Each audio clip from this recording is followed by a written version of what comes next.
કાંઠા પર અરે કાંઠામાં જઈને જોયું તમે આવું છે આ તમારા તે કાંઠામાં તમે જોઈ તમારો સુપરવાઇઝર મેનેજર કોણ સેટ કોણ હા સોમવારે 18 તારીખે હું પાછો આવવાનું છે વિઝિટ કરવા સમજી ગયા બોલવાનું હા તમને દસ માટે રાખેલા અહીંયા હા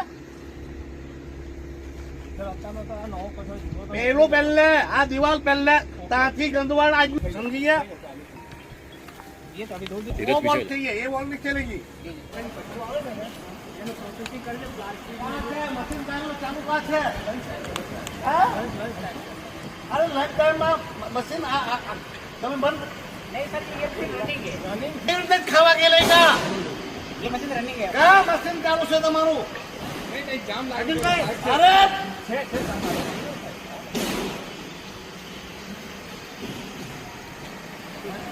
अरे वो मशीन चालू नहीं है ये मशीन चालू नहीं है अरे हम लोग आए तो तुम लोग काम करने लगे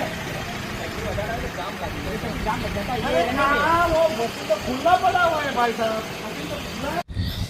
एक्चुअल में आपको पता ही है हमारे दमन की हालत। एक्चुअल में मैं काफ़ी समय से पर्यावरण को लेकर पॉल्यूशन को लेकर मैं लड़ाई लड़ रहा हूँ।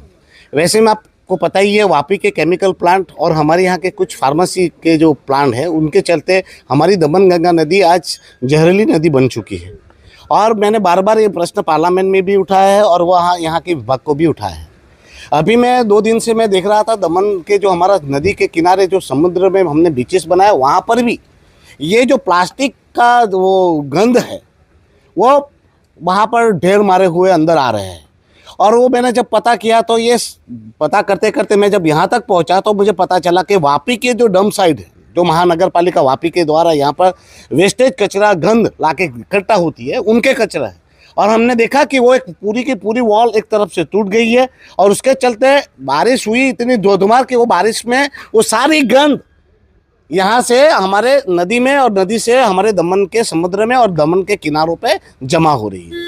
ये एक जानलेवा है कचरा है जो ये कचरे की वजह से ना ही सिर्फ पॉल्यूशन की वजह से नुकसान होने वाला है, उसकी गंध और उसकी प्लास्टिक और जहरीला कचरा जो यहाँ से जा रहा है उससे मानव शरीर पर भी मानव स्वास्थ्य पर भी बड़ा गहरा संकट खड़ा हुआ है। यहाँ पर आप देखोगे तो यहाँ लिखा है वापी नगर पालिका का TDP MSW segregation treatment processing and recycling project. अब जबकि मैंने विजिट किया अंदर कोई मशीन नहीं चल रहा है, एक भी मशीन चलने की कंडीशन में नहीं है।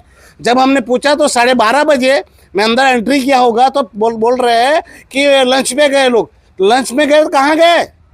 और खुद ऑपरेटर बता रहा है कि बारिश में जो है वो हम मशीन नहीं चला सकते, वो गीला होता है तो हमें नहीं मशीन चला सकते।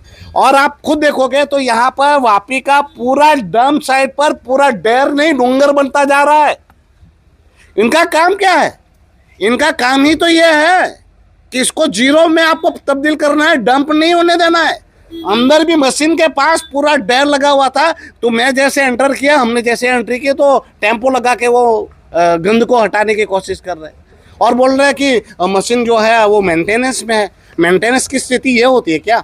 मेंटेनेंस में क्या पूरे के पूरे वो लग जाते हैं? आपने यहाँ पर देखा होगा तो इनके ज़्यादातर गाड़ियों के आप देखेंगे तो नंबर प्लेट तक नहीं है, नहीं तो छोड़िए पुरानी में भी नहीं है। और मुझे और दुख की बात मैं आपको बताऊँ, यहाँ जो लोग काम कर रहे हैं उनके हाथ में ना तो ग्लोव्स है ना तो पैर में जूते हैं। अरे भाई मास्क तक नहीं है और मुझे यहाँ पर सिर्फ 10 मिनट अंदर खड़ा रहना मेरे लिए मुश्किल हो गया और शायद आप लोगों की भी यही स्थिति हुई। आप सोचिए कि ऐसे भयानक जगह पर बेचारे कर्मचारी कैसे काम कर रहे हैं और इनका काम क्या है। कल मैंने इस बाबत पर GPCP के चेयरमैन और यहाँ के AG पटेल से भी बात की।